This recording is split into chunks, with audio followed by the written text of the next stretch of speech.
한국의 한 우주 기업이 정말 특별한 인공위성을 쏘아 올린다고 합니다. 이게 그냥 위성이 아니에요.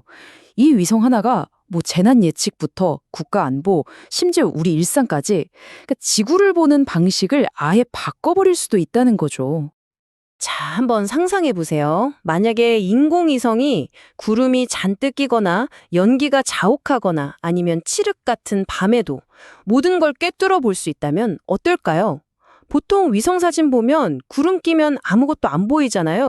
근데 그런 거에 전혀 상관없이 그냥 지구를 손바닥 보듯 들여다볼 수 있다면 정말 어떤 일들이 가능해질까요? 그 해답이 바로 이 숫자에 있습니다. 0.3m.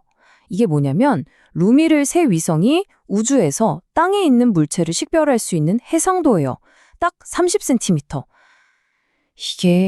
이게 얼마나 엄청난 건지 혹시 감이 오시나요? 이게 어느 정도냐면요. 우주에서 그냥 저기 차가 있네? 이게 아니에요. 저게 승용차인지 트럭인지까지 구별할 수 있다는 거예요. 그걸 넘어서 도로에 살짝 금 간 거, 아니면 건물이 아주 미세하게 변한 것까지 잡아낸다는 뜻입니다. 군사적으로는 더 무서워지죠. 숲속에 꽁꽁 숨겨놓은 이동식 미사일 발사대 같은 것도 다 추적이 가능해지는 거니까요. 말 그대로 진짜 거의 모든 걸 볼 수 있게 되는 거죠. 자, 그리고 이 모든 걸 현실로 만들어줄 주인공이 바로 이겁니다. 2026년 3월에 우리나라 기업 루미르가 루미르 X1이라는 위성을 발사할 예정이거든요. 네, 방금 우리가 얘기했던 그 놀라운 능력들, 그걸 다 가지고 있는 위성인 거죠. 그럼 대체 루미르가 어떤 회사길래 이런 엄청난 일을 해내는 걸까요? 사실 그렇게 큰 회사가 아니거든요. 어떻게 이런 작은 기업이 이런 거대한 도약을 만들어낼 수 있었을지 한번 들여다보겠습니다. 그 배경에는 바로 이 뉴스페이스라는 시대적 흐름이 있습니다. 예전에는 우주 개발, 그러니까 올드 스페이스 시대에는요, 이건 뭐 나라에서 어마어마한 돈을 쏟아 부어야만 가능한 일이었잖아요. 그런데 요즘 스페이스X 같은 회사들 덕분에 위성 한번 쏘는 비용이 진짜 말도 안 되게 싸졌어요. 그러니까 이제 루미르처럼 작지만 기술력 있는 회사들도 충분히 도전해 볼 수 있는 판이 열린 거죠. 그리고 루미르가 바로 이 뉴스페이스 시대의 우리나라 대표주자라고 할 수 있습니다. 2024년 10월에 코스닥 상장에도 성공하면서 이제 실탄, 그러니까 자금도 두둑이 챙겼고요. 이걸 바탕으로 기존의 글로벌 강자들한테 제대로 도전장을 내밀고 있는 상황입니다. 좋습니다. 그럼 이제 루미르 X-1의 심장이라고 할 수 있는 기술, 대체 어떻게 어둠과 구름을 뚫고 본다는 건지 그 마법의 비밀을 한번 파헤쳐보죠. 그 비밀은 바로 SAR, 우리말로는 합성 개구레이더라는 기술에 있습니다. 이게 뭐냐면 우리가 아는 일반 카메라처럼 빛을 찍는 게 아니에요. 대신에 위성이 직접 레이더 전파를 지상으로 쏩니다. 그리고 그게 부딪혀서 돌아오는 신호를 받아서 이미지로 만드는 방식이죠. 여기 비유가 딱 좋은데 우주에 떠 있는 거대한 박쥐가 소리 대신에 전파로 땅을 훑어보는 거, 그렇게 생각하시면 이해가 정말 빠를 거예요. 원리는 생각보다 간단해요. 딱 3단계입니다. 첫째, 위성이 레이더 신호를 쫙 쏴요. 둘째, 땅에 맞고 튕겨나오는 아주 미세한 신호를 다시 잡아냅니다. 그리고 마지막으로 컴퓨터가 이 복잡한 신호 조각들을 모아서 우리가 보는 이런 선명한 이미지로 만들어내는 겁니다. 여기서 진짜 주목해야 할 게 바로 루미르의 비밀병기 캐티스라는 탑채체입니다. 바로 이 녀석 덕분에 날씨가 어떻든 밤이든 낮이든 상관없이 0.3m 초고해상도 관측이 가능한 거거든요. 근데 더 대단한 건 뭔지 아세요? 이걸 어디서 사온 게 아니라 루미르가 자체적으로 개발했다는 겁니다. 이게 왜 중요하냐면 바로 여기서 압도적인 가격 경쟁력이 나오는 거거든요. 그런데 루미르가 꾸는 꿈은 그냥 우리 기술력 쩌는 위성 만들었다, 여기서 끝나지가 않습니다. 진짜 큰 그림은 따로 있어요. 사실 위성 발사는 그 거대한 계획의 시작일 뿐입니다. 핵심은 바로 사업 모델의 전환입니다. 예전에는 위성 부품 만들어서 파는 회사였다면 이제는 위성이 찍어보내는 데이터 자체를 파는 서비스 회사로 탈바꿈하고 있는 거죠. 한번 팔고 끝이 아니라 매달 구독료를 받는 그런 지속적인 수익 모델로 가는 거죠. 그리고 이 데이터 서비스를 가능하게 하는 핵심 두뇌, 그게 바로 쌀드핌이라고 불리는 인공지능 기반 플랫폼입니다. 그냥 위성 사진 보여주는 프로그램이 아니에요. 인공지능이 사진을 딱 보고는 그 안에서 중요한 정보를 알아서 다 뽑아주는 분석 도구라고 보시면 돼요. 예를 들면, 자, 이 항구에 배 몇 척 있는지 세어다 하면 순식간에 숫자가 나오고 어제 사진이랑 비교해서 여기 어제 없던 건물이 생겼네? 하고 바로 찾아내는 거죠. 근데 진짜 놀라운 건 이거예요. 땅이 아주 미세하게, 그러니까 밀리미터 단위로 가라앉는 것까지 잡아내서 이 다리 좀 위험한데요? 하고 미리 경고까지 해준다는 겁니다.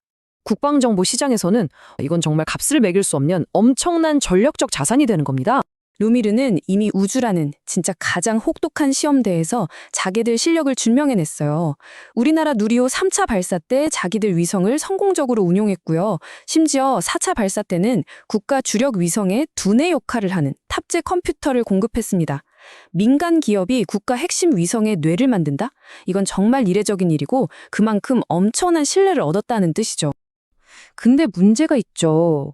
이런 우주 기술, 돈이 정말 어마어마하게 깨집니다. 이런 살벌한 비즈니스에서 이제 막 시작하는 스타트업이 과연 어떻게 버틸 수 있을까요? 이 돈 문제를 어떻게 해결했을까요? 자, 여기서 정말 놀라운 반전이 있습니다. 루미르에가는요, 이 우주라는 거대한 꿈을 현실에서 딱 버텨주게 하는 아주 의외의 캐시카우가 있었던 거죠. 그게 뭐냐면 바로 선박 엔진에 들어가는 첨단 밸브를 만드는 사업입니다. 좀 뜬금없죠? 근데 이게 연결이 돼요. 우주에서 위성 방향을 아주 미세하게 1mm 오차도 없이 제어하는 기술이 있잖아요. 그 기술을 응용해서 바다 위 거대 엔진의 연료 흐름을 정밀하게 제어하는 부품을 만든 겁니다. 기술의 스핀오프죠. 그리고 바로 이 안정적인 사업이 루미르가 우주로 로켓을 쏘아 올릴 수 있게 해주는 든든한 자금줄, 바로 그 역할을 하고 있는 겁니다. 게다가 루미르는 혼자 싸우는 게 아니에요. 외부 환경이 아주 기가 막히게 도와주고 있습니다. 우선 정부가 뉴스페이스 시대에 발맞춰서 우주 예산을 팍팍 늘리고 있고요.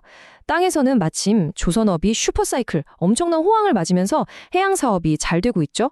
그리고 하늘에서는 세계 최고의 로켓 회사인 스페이스X랑 파트너십을 맺어서 안정적으로 위성을 쏠 수 있게 됐습니다. 그러니까 정부, 땅, 하늘 이 삼박자가 완벽하게 맞아 떨어지고 있는 거죠. 자, 여기까지 들으면 정말 장밋빛 미래만 펼쳐질 것 같죠? 하지만 이 화려한 전망 뒤에는 우주산업의 혹독한 현실이라는 아주 짙은 그림자가 있어요. 지금부터는 루미르의 발목을 잡을 수도 있는 아주 치명적인 리스크들을 한번 살펴보겠습니다. 정부 지원, 물론 든든한 동아줄이죠. 그런데 이게 때로는 족쇄가 될 수도 있습니다.